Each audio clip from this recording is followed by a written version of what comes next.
They were 4 when they arrived: Sarah, David, Lena, and Mark. College friends, reunited after years apart, chasing one last adventure before life scattered them again. Sarah, with her camera always slung across her chest, eager to capture every moment. David, the planner, meticulous with routes and gear. Lena, restless and wild, the one always pushing for the harder trail. And Mark, quiet, thoughtful, carrying a notebook he scribbled in when no one watched. They arrived at the Grand Canyon in late September, when the crowds thin and the air carries a cooler edge. The morning they set out, a local shop owner remembers them laughing over breakfast burritos, spreading out the map, arguing over which rim route to take. They chose a less traveled trail, one that would lead them down into the canyon and loop back in 3 days. They checked in at the ranger station, signed the logbook, and waved off the warnings about the weather. Storms were rare this time of year, they said. A tourist snapped a photo of them at the trailhead. All 4 with arms thrown around each other, sun cutting through the pines, Sarah holding up her camera, David squinting at the map, Lena mid-laugh, Mark half-turned, already looking at something out of frame. No one saw them again. When they didn't return 3 days later, the rangers assumed a delay. By the 4th day, a search was underway. Helicopters, search dogs, volunteers combed the trails. They found the camp undisturbed. Tents zipped, gear dry, food supplies untouched. But no sign of the 4. No footprints leading away, no signs of struggle. It was as if they had stepped out of their lives and left everything behind. Their families arrived, grief already sharpening into something heavier. Interviews were given, photos handed out, phone records checked, but there were no calls, no texts, no final messages. Just the last photo at the trailhead, a still life of 4 people standing on the edge of something vast. In the weeks after the disappearance, locals and tourists filtered into the ranger station, offering memories. The waitress at the diner remembered them laughing too loud at the corner booth, tipping generously. The gas station clerk recalled David buying extra water bottles, Lena dancing to a tinny song on the radio. A father on a day hike remembered seeing them cross a narrow bridge deep in the canyon, Sarah pausing to snap a photo of the rust-red cliffs. His daughter, 10 years old, later whispered to her mother that she'd seen one of them, Mark, maybe talking to someone further up the trail, someone the others couldn't see. A pair of hikers swore they heard voices late at night, drifting down the canyon walls, singing maybe, or crying. The more people remembered, the stranger the story became. A shuttle driver said Sarah was the last one back to the van, standing alone under the trees, looking up at the cliffs, eyes distant. A shopkeeper said David had come in alone the night before, asking about local ghost stories, scribbling notes in a small book. Lena had asked a ranger offhandedly about the Whispering Caves, a local legend. They'd laughed it off, but now the ranger wished they hadn't. When photos were collected from tourists' cameras, one image stood out, a shot of the sunset over the canyon, nothing remarkable at first until you zoomed in. Far in the background, 4 tiny figures paused at the edge of a cliff, but next to them, slightly apart, stood a 5th. Taller, darker, shape blurred just enough that no one could say, with certainty, who or what it was. The town began to fold the story into its own fabric. The hikers who disappeared, the friends who walked into the canyon and didn't walk back. Parents hushed their children when they passed the trailhead. Tourists lowered their voices when they pointed. But no one could stop looking at that last photograph, and no one could explain who or what was standing next to them. 2 days into the search, a ranger named Cal spotted the camp from above. It was tucked into a hollow near Ribbon Falls, invisible from the main trail, unless you knew where to look. He descended carefully, calling out, voice bouncing back to him, but no one answered. When he reached the site, it was all still there. 4 tents pitched in a neat ring, backpacks leaned against the rocks, water jugs lined up, half full, a camp stove, cold. A notebook, open on a flat stone, words smudged by dew. Inside Sarah's tent, her camera rested on her sleeping bag. The last shots, trees, rocks, shadows, a blurred face, maybe Lena's, maybe not. David's map was spread inside his tent, marked in red pen, routes circled, notes crammed in the margins. Lena's boots were tucked just outside her tent flap, socks inside, as if she'd slipped them off for the night. Mark's journal sat closed, pen still clipped, but no people. No footprints led away. No drag marks, no signs of panic, no scattered gear, not even a torn seam or broken branch. It was as if they had simply evaporated. The search team stood silent around the camp, waiting for a feeling to rise, fear, confusion, grief, but mostly it was a kind of numbness. One ranger, younger, whispered that it felt like they had walked into a paused movie, everything frozen mid-scene. Cal radioed it in, his voice tight. As the sun dropped, the canyon changed. Shadows stretched longer, the wind picked up, and the walls around them seemed to breathe. The team agreed to pull back for the night. But as they left, one of the search dogs, an old shepherd named Dusty, whined and pulled hard toward the trees beyond the tents, hackles raised, nose to the wind. The handler tugged him back. "Nothing out there," she said. "Nothing they could see." By morning, the canyon was alive with the noise of the search. Helicopter rotors chopped the thin air, voices crackled over radios, and lines of volunteers snaked down the trails, calling names that vanished into the rock. They brought in dogs, old veterans and young pups, trained to pick up scents that lingered in the air, on clothes, in the faintest trace left on a rock. But the dogs circled the camp once, twice, lay down, and refused to move forward.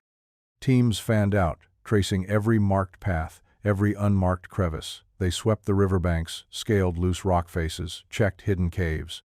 They even went into the Whispering Caves, though the older rangers muttered against it.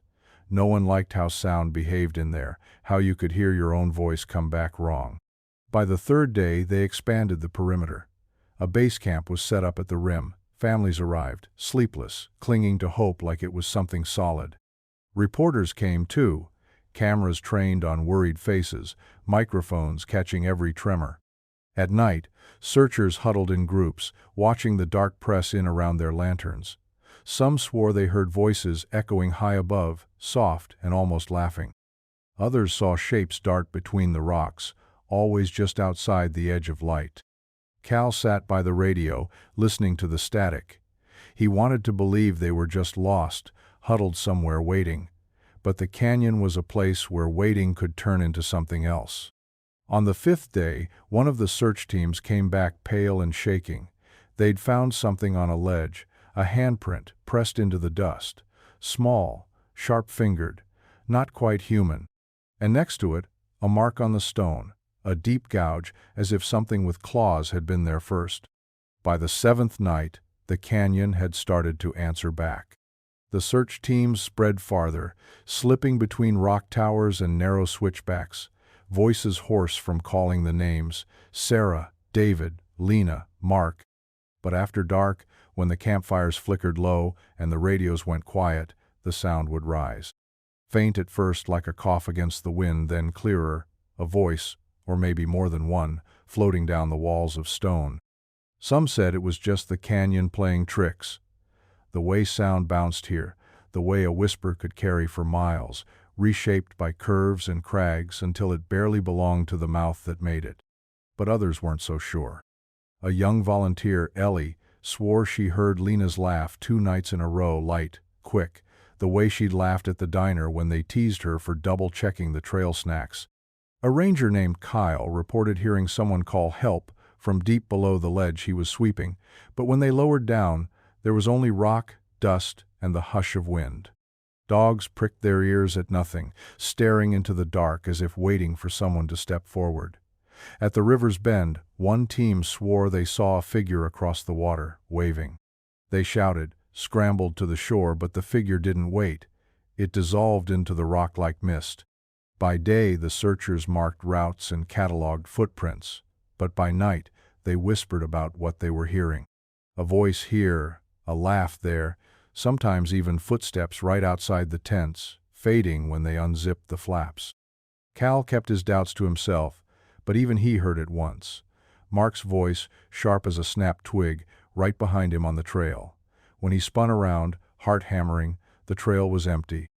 Only the canyon, wide and ancient, waiting. On the 9th day, the weather turned. The sun rose pale behind a smear of clouds, and the wind came up sharp, tugging at the edges of tents, snapping at flags tied to rocks. By afternoon, the sky was bruised and heavy, the air thick with the smell of rain and electric tension. Radios crackled with warnings, teams reporting in, pulling back, pulling up, regrouping at the rim. But the storm came faster than the forecasts. Rain fell in sheets, cold and blinding. Lightning cracked above, jagged across the canyon's rim, and the ground underfoot turned slick, stones slipping loose under boots. Some teams barely made it back. A helicopter had to ground, unable to cut through the turbulence. Volunteers huddled under tarps, shoulders pressed tight, listening to the wind tear through the walls of the canyon like it had teeth. And then the flooding began. What had been dry gullies turned to rivers in minutes, dragging brush, stone, and debris down into the chasms. Search dogs whimpered, handlers holding tight as water surged past their feet. Rangers watched helplessly as areas they'd scoured the day before were swallowed under roaring brown water. When dawn broke, the damage was clear. Paths were gone, rock falls, blocked trails, markers washed away. Footprints, too, any sign they might have had, erased like they were never there. Some said the storm was the final blow, that whatever had happened, whatever trace of the missing friends had been left, was now buried under mud and water. Others weren't so sure. Ellie, the young volunteer, swore she'd heard laughter in the storm, high and wild, tangled with the wind. Cal didn't say it, but when the lightning had split the night, just for a heartbeat, he thought he saw someone standing on the far ridge, hand raised, not waving, but beckoning. They found it by accident. On the 12th day, after the storm receded and the ground began to harden again, a ranger named Tessa spotted something wedged in a narrow rock cleft just below the campsite. At first, she thought it was trash, a crumpled plastic bag, maybe, caught by the wind. But when she reached down, fingertips scraping cold stone, she pulled out a small black notebook, damp but intact, the cover soft with wear. It was Mark's journal. Inside, the pages were smudged and warped, ink bleeding into curls and swirls, but some words still held. Lists of supplies, sketches of plants, scraps of poems. But then, deeper in, the tone shifted. It began with notes on the caves felt colder here, echoes wrong, thought I saw, and then the words trailed off, slashed through. Whole pages filled with jagged writing, sometimes just a single phrase repeated, something's down here, something's down here, something's down here. There were drawings, too. A twisted tree, bent double like it was bowing, a circle of stones, a dark mouth in the rock, jagged-edged. And then, at the very back, a page almost torn from the spine, a map, sketched by hand. It didn't match any of the ranger maps. This was something else. A place none of them had been searching, off the marked trails, deeper into the canyon's ribs. Tessa brought it back to camp, laying it out in the lamplight. Cal and the others leaned in, their shadows long on the canvas walls. It was a path or a warning. No one could tell which. The map was crude, almost childlike, lines curling over each other, arrows, tiny notes crammed in the margins. Don't follow. Left at the split, the door moves. At the center, a jagged X. The rangers studied it under headlamps, tracing the route with calloused fingers. It led away from the known trails, past the whispering caves, into a gulch so deep it didn't appear on tourist maps. A place locals called the Hollow. A place people didn't go. Some wanted to ignore it. Tessa could see it in their faces, the way the older rangers went quiet, the way Cal ran his thumb over his mouth, thinking. But others were drawn to it. Ellie, pale and shivering, said maybe this was the answer, maybe this was where they'd gone. They debated through the night. The map pulled at them, a thread they couldn't help but follow. By morning, a decision was made. A small team, no more than 4, would go. Light packs, just essentials. They'd follow Mark's map, see where it led. Before they left, Cal folded the page carefully, tucking it into his jacket. Tessa watched him as they shouldered their packs, stepping into the canyon's early light. She wondered, not for the first time, if they were walking into a rescue or into the same vanishing point that had taken the others. Far down the canyon, where the cliffs swallowed the sun, the stone mouth waited. They reached the edge of the hollow by mid-afternoon, the sun hanging low, shadows stretching long across the canyon floor. The air felt different here, heavier, as if it pressed against the skin. Cal, Tessa, Ellie, and a younger ranger named Luis paused at the entrance, the wide mouth of stone gaping before them. The locals had warned them. Every town has its stories, but this one clung harder than most. The Whispering Caves. A place where sound unraveled, where voices echoed back wrong, where time slipped loose from its anchor. Hikers who entered often came out miles from where they started, if they came out at all. Old-timers at the trading post told them not to go. Said they'd heard singing float from the cliffs late at night, soft and sweet, until you listened closer and realized it wasn't in any language you knew. Said clocks stopped near the caves, that footsteps doubled back on themselves. Said if you stood too long inside, you'd feel something breathe beside you, just past the edge of light. But Cal's team went in anyway. The air cooled sharply, damp seeping through clothes. Their headlamps threw thin beams that barely touched the walls, the light swallowed whole by black stone. The path narrowed, opened again, bent sharply left. Voices bounced, repeating, reshaping. Ellie called Mark's name once, and it came back to her as her own. Deep inside, they found symbols etched in the rock spirals, claw marks, circles of ash, a backpack wedged into a crevice, a shoe, a scrap of blue fabric, but no bodies, no answers. Tessa shivered, the cold licking at her spine. She swore, just once. She felt a hand brush hers, but when she turned, the others were yards away. By the time they stumbled back into the fading light, they were quiet. Cal folded the map, tucked it back into his jacket, and they said nothing to the waiting crowd. Not then. The search stretched on for months. Teams rotated in and out, new dogs, new eyes, new strategies. They brought in climbers, cavers, trackers. They followed every lead, the shoe, the backpack, the footprints near the river. Nothing held. The families stayed, camped at the rim, watching, waiting. Mothers who refused to leave, fathers pacing the trails, siblings clutching old photographs as if the faces might leap free and walk back to them. The town fed them, housed them, carried their grief in quiet hands. But slowly, as winter crept in, the crowds thinned. Reporters left first, the volunteers next. One by one, the official teams pulled back. By December, the canyon stood bare, cold and still, as if it had never been disturbed. The rangers called a final meeting. Cal stood before the families, hat in his hands, voice rough. The search was over, resources gone, weather turning, no new evidence to follow. The words hung between them, heavy as stone. Some families shouted, some wept, others simply nodded, hollow-eyed, their grief already a second skin. When the trucks rolled out and the tents were packed, Cal lingered at the trailhead, staring down into the dark. Tessa joined him, hands buried in her jacket. Neither spoke. There was nothing left to say. In town, people lowered their voices when they passed the families at the diner, offered soft looks, small kindnesses. A memorial went up by Spring 4 names. A photo, a plaque that said lost but not forgotten. But behind closed doors, people still talked. About the caves, about the voices, about the fifth figure in the photo, standing just apart. And late at night, when the wind curled through the streets, some swore they still heard laughter, light and wild, slipping down from the canyon's edge. Time folded itself around the loss.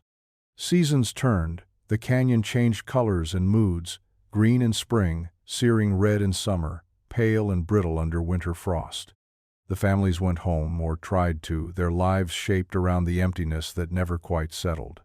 Sarah's mother kept the porch light on every night. David's brother hiked the canyon once a year, leaving a stone at the old trailhead. Lena's friends raised a mural in her memory downtown, a girl laughing into the sun. Mark's father stopped writing music. his last song left unfinished on the piano. The town, too, absorbed it. The disappearance became part of its bones, the story tourists whispered over beers, the legend locals nodded at but didn't name. Guides gestured vaguely at the hollow, spinning soft versions for visitors, skipping the details that didn't fit. 7 years passed. And then, one morning in early October, the quiet cracked. The clerk at the gas station was the first to see him. A man, thin as a breath of smoke, stumbling down the highway shoulder, barefoot, clothes in tatters, skin burnt and cracked, eyes dark hollows. At first, she thought he was drunk, or sick, or worse, until he raised a trembling hand and pressed it flat to the glass, mouthing words she couldn't hear. By the time the sheriff arrived, the man was slumped on the curb, knees drawn to his chest. Paramedics lifted him gently, voices low, already guessing he wouldn't last the night. It wasn't until they cut away his shirt at the hospital that they saw the initials inked into the waistband of his jeans, MC. Mark Connolly. 7 years gone, back without warning. The hospital room was dim, machines humming softly, the air sharp with antiseptic and old fear. Mark lay curled under thin blankets, skin stretched over bone, lips cracked, eyes darting under pale lids. Tessa sat beside the bed. Cal stood at the window, arms crossed, watching the light die over the canyon ridge. Neither spoke at first. There was too much weight in the room. When Mark opened his eyes, it was slow, like lifting a stone under water. For a long moment, he just stared at the ceiling, at his hands, at the figures beside him. Then his mouth moved. Not water, not help, not home. Still there, he whispered. They're still there. The doctors ran tests, blood work, scans. Nothing explained how he'd survived, where he'd been, how he'd come out alive. His muscles had wasted, his skin told stories of sun and cold, but inside, something didn't match. His heart raced too fast, his temperature ran low. His fingerprints came back unchanged, but his eyes, Tessa swore they weren't the same. News spread fast. Reporters camped outside, families rushed back, old wounds torn fresh. But Mark barely spoke. He slept, woke, murmured to himself, eyes flicking to the corners of the room. It wasn't until the third night, when the moon hung thin over the canyon and the wind rattled the hospital windows, that he sat up, trembling, and spoke the words they'd all been waiting for. "I can tell you what happened," he said, "but you won't believe me." The room was still, except for the beeping monitor. Tessa sat forward, elbows on her knees, eyes locked on Mark's pale face. Cal hovered in the corner, arms folded, jaw tight. Outside, nurses paused at the door, pretending not to listen. Mark's voice was soft, raspy, each word like dragging gravel through his throat. "We went in to get out of the rain," he began, eyes unfocused, as if watching something only he could see. It wasn't supposed to be anything. He told them about the caves, about the storm chasing them off the trail, about Lena laughing as they ducked under the overhang, shaking water from her hair. But the laugh faded, and his voice changed. It was deeper than we thought, warmer too, like something had been there. He spoke of tunnels that didn't match the maps, of walls that pulsed with damp air, of hearing their own voices echo back but wrong, like someone else repeating them just a second too late. "At first, we thought it was funny," Mark whispered. "We joked. We called out and waited to hear ourselves come back." His fingers twitched, pulling at the blanket. But then, we heard things we hadn't said. Sarah had called for David. But the voice that came back wasn't hers. Cal shifted, throat tight. Tessa reached over, resting her hand lightly on Mark's arm. "What did you see?" she asked, barely a whisper. Mark's eyes flicked to hers, wide, glassy. "It watched us," he breathed. "It waited. And when the storm passed, we couldn't find the way back. The cave, it wasn't the same anymore." Outside, the wind scraped along the windows, a thin, high sound. Mark shivered hard. "I left them," he choked, tears sliding down cracked skin. "I didn't mean to. It let me go." And for the first time since they'd brought him in, Mark looked directly at Cal. But it's still waiting. The rain had come fast.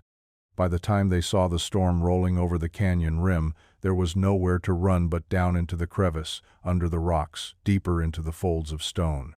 Sarah led the way, camera wrapped tight in her jacket. David followed, muttering about maps and plans, his flashlight beam jittering against the walls.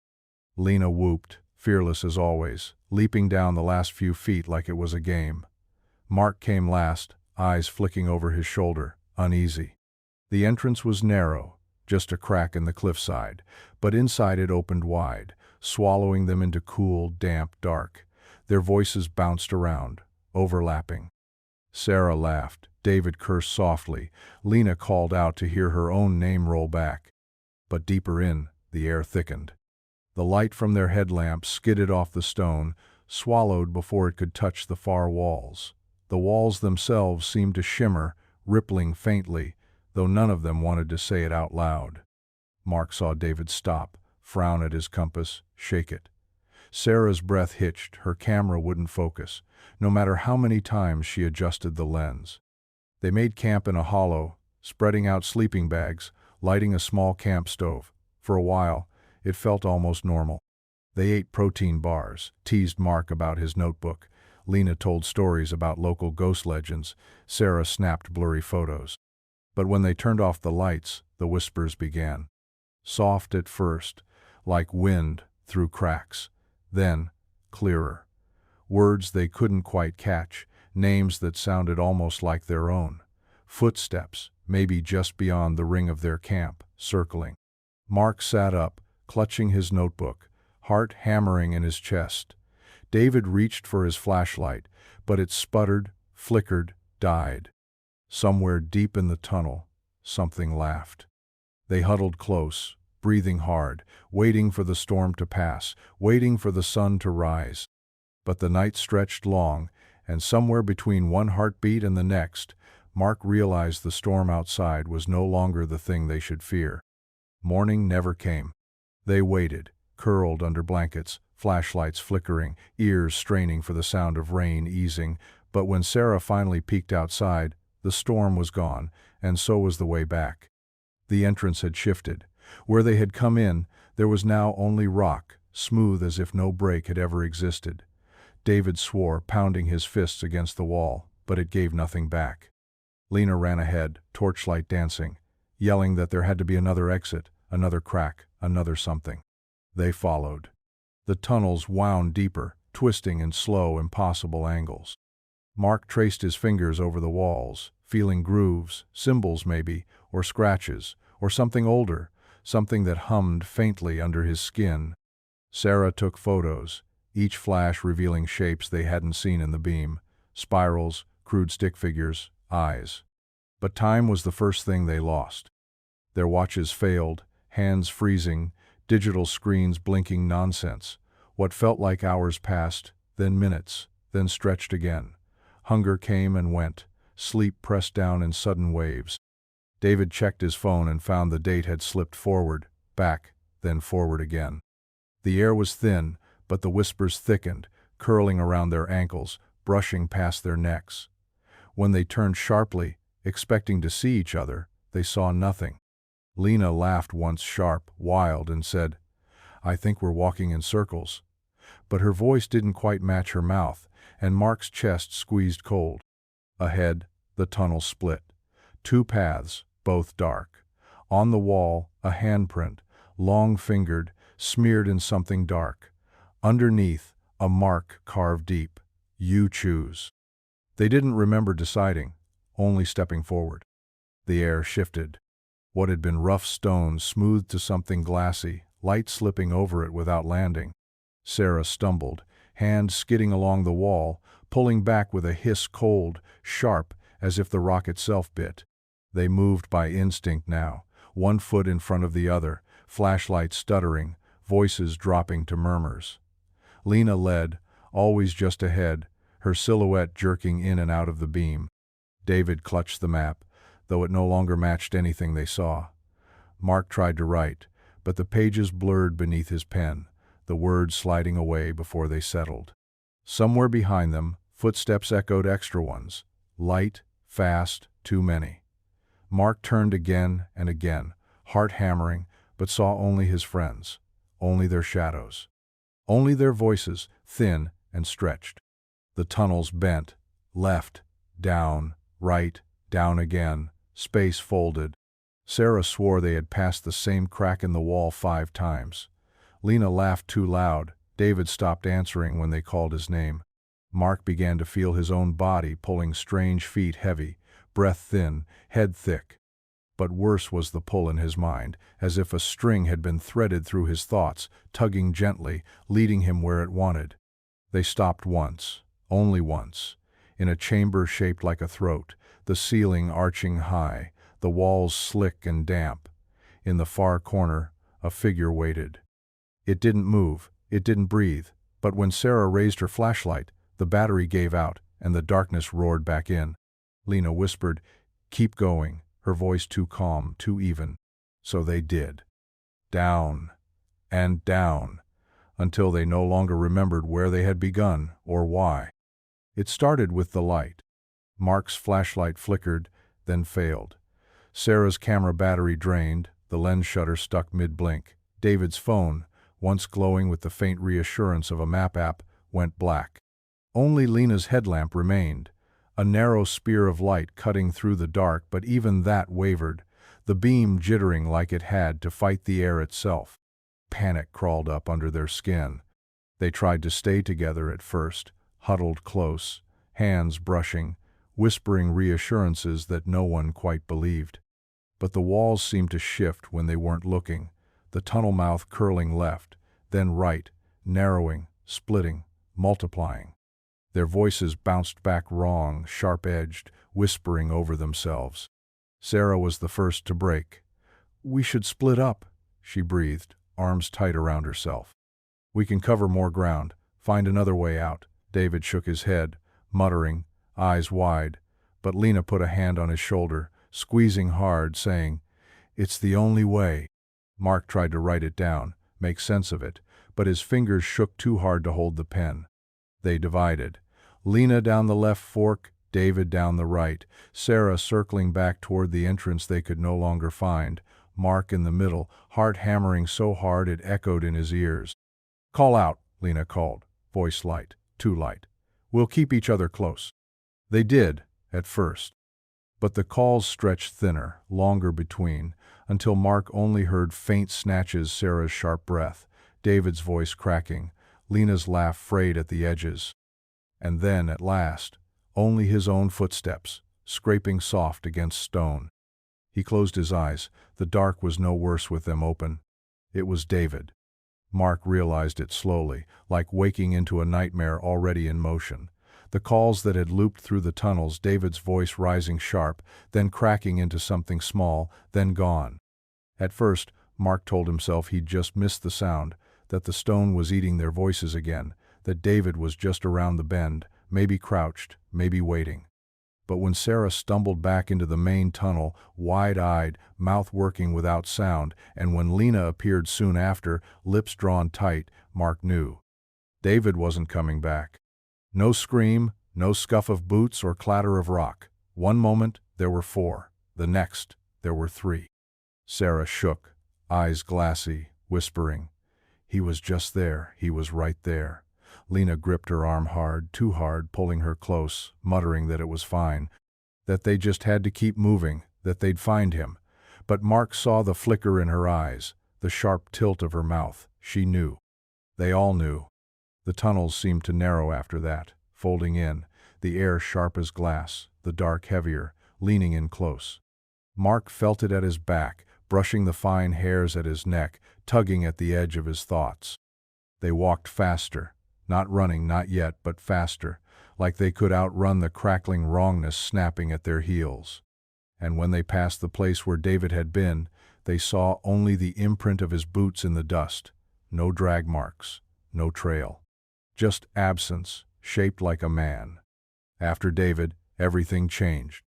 They moved without speaking now, breath tight, steps careful, the silence between them a thin, stretched thread.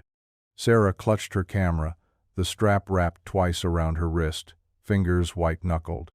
Lena walked ahead, shoulders squared, jaw set, but her hands trembled when she thought no one was looking. Mark trailed behind, notebook pressed to his chest, the pen long since lost, and still the sense of being watched. At first, it was just a flicker at the edge of vision, a shape darting past the corner of the eye, a shift in the dark that made the skin prickle. Then came the sounds, a footfall where none should be, the low scrape of something dragging across stone, the almost sound of breath, warm and close, at the back of Mark's neck. They spun around again and again, headlamps slicing through empty tunnels, light bouncing off slick walls. Nothing, always nothing. But the feeling remained. When Sarah whispered, "Do you feel that?"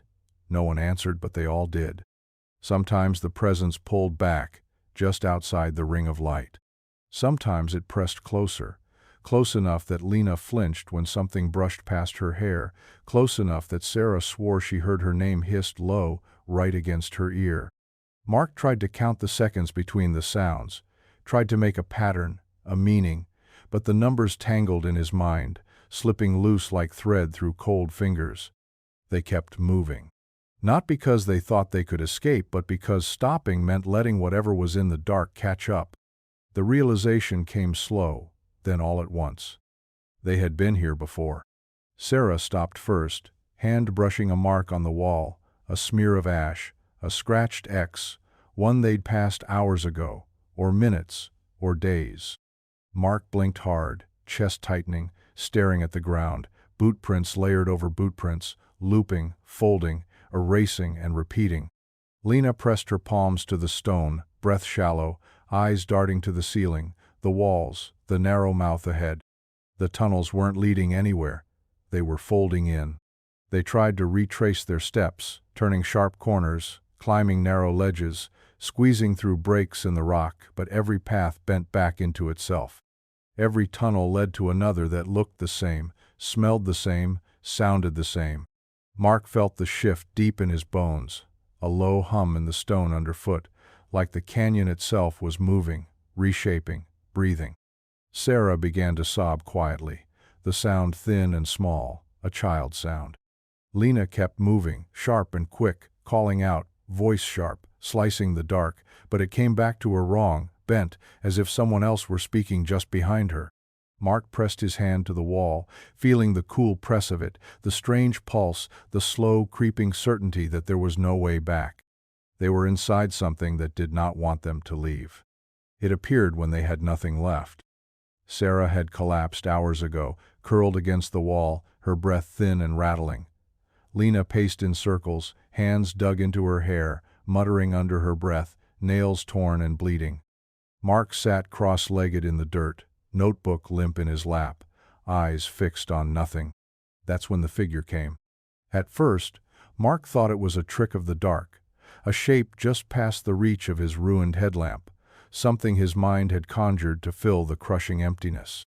But then Lena saw it too, her breath hitching, her eyes going wide, her voice cracking out Sarah's name in a panicked rasp. It stood just beyond them, tall, thin, limbs too long, head tilted at an impossible angle.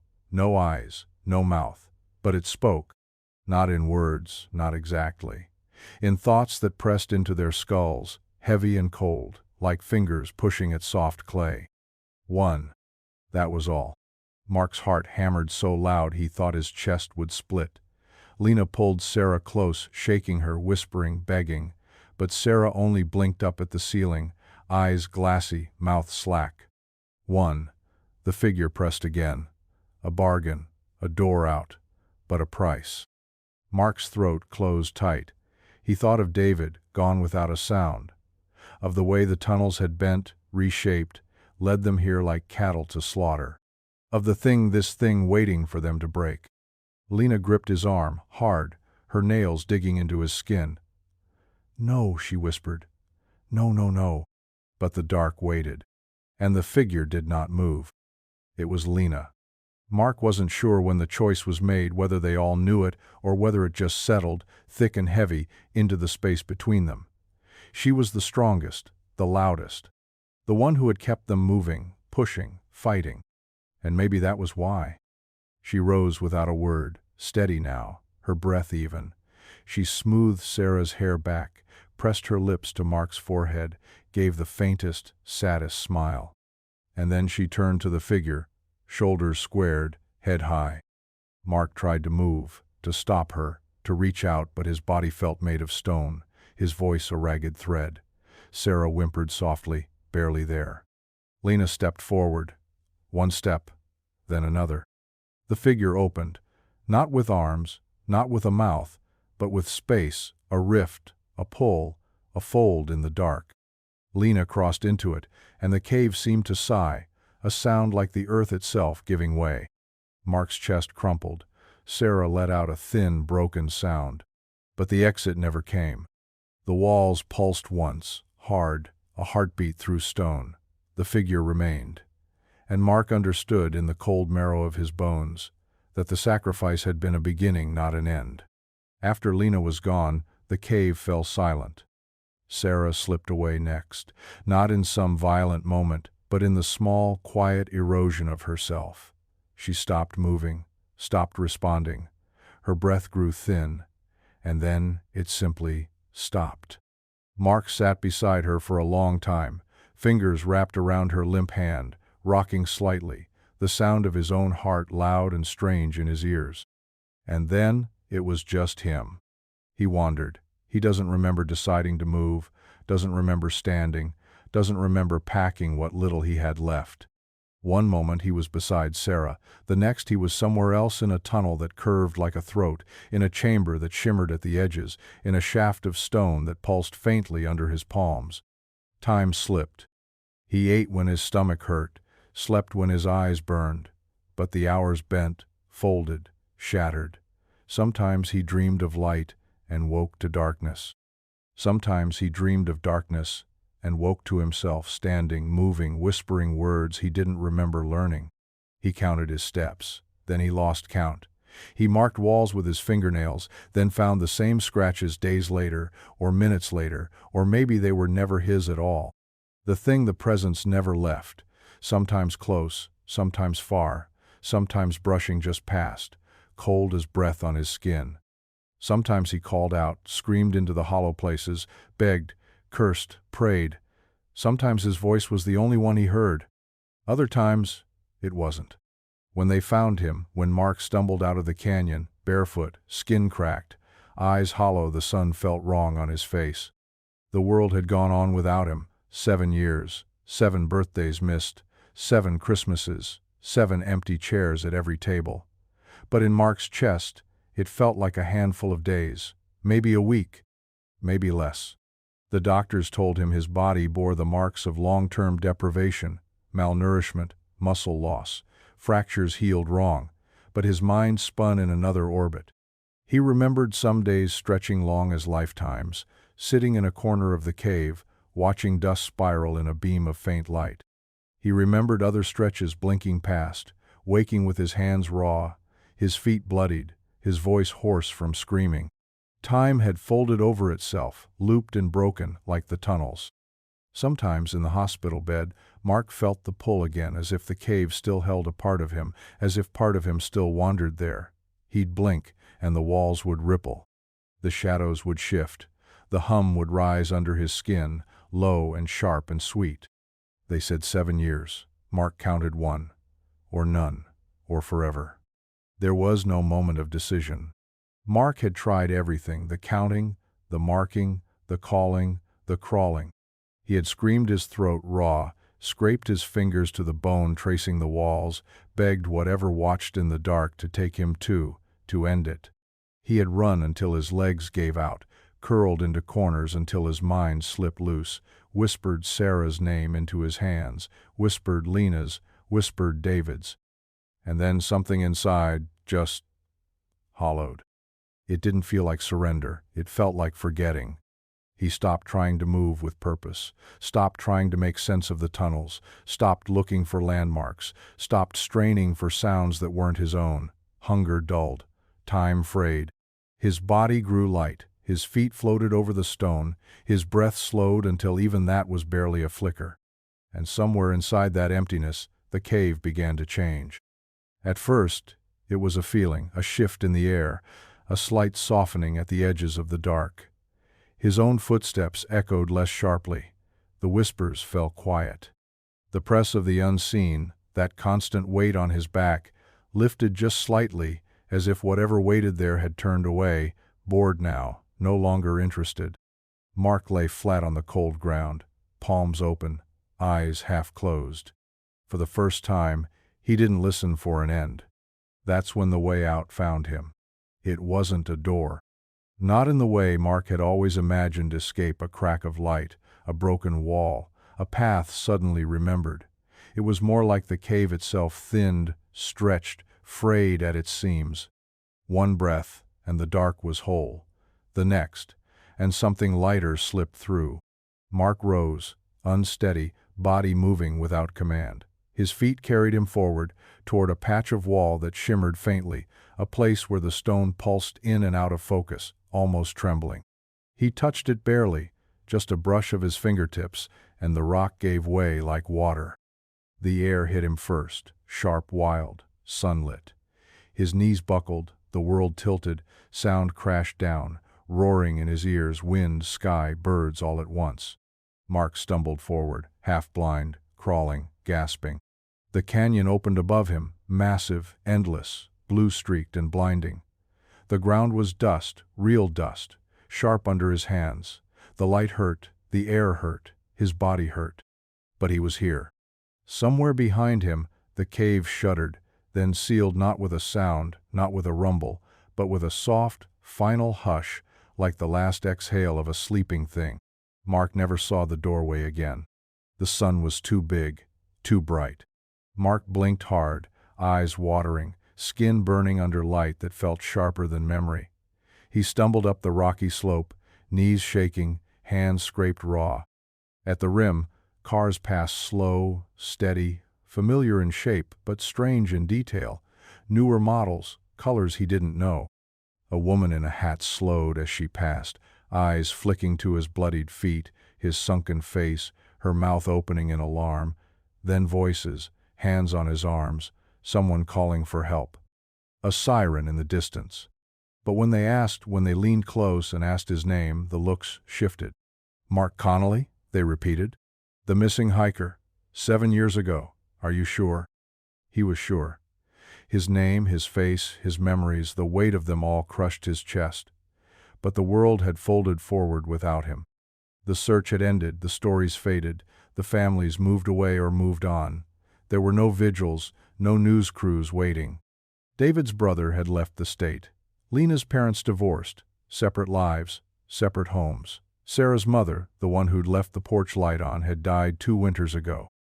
Mark sat in the hospital bed, hands limp in his lap, listening to the quiet murmur of the nurse's television down the hall. His name flashed once on the news: a miracle hiker returns, a quick story between weather and sports. But the others, the canyon had kept them. And outside his window, as the sun dipped low, the shadows stretched long across the ground, waiting. It started small. The nurses noticed first a cold pocket in the room, a flicker of the overhead light, the sudden sharp scent of damp stone. Mark felt it under his skin, a pull, a weight, something curling just at the edge of him. At night, he dreamed of the tunnels, but not as memory, as presence. Whispers wound through his sleep, soft laughter that was not his.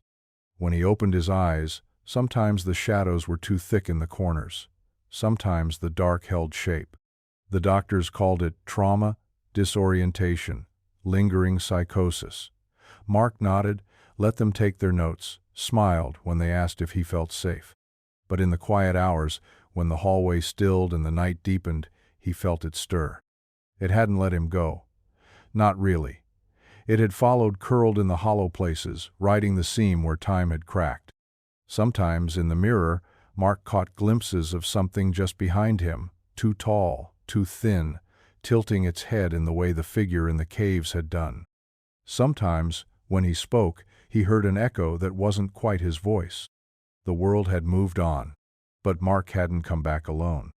It was the little things at first. The gas station lights flickered when Mark walked past.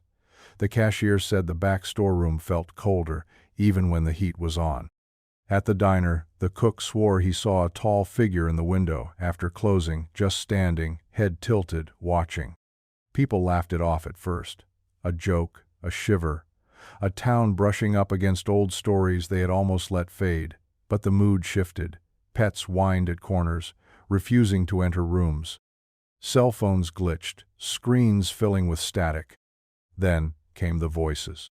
A teenager cutting through the edge of town late one night heard someone call his name from the canyon, clear and close. He ran, shaking, swearing it was Lena's voice, though he'd never met her. A woman hiking near Ribbon Falls said she saw boot prints appear in the sand ahead of her as if someone were walking, invisible, just out of reach. Mark knew. He sat in his small room above the ranger station, lights off, notebook in his lap, staring at the wall. At night he heard them, Sarah's laugh, David's soft curse, Lena's sharp, wild voice, and under it all, the low hum, the pulse of the thing that had followed him or that he had let out.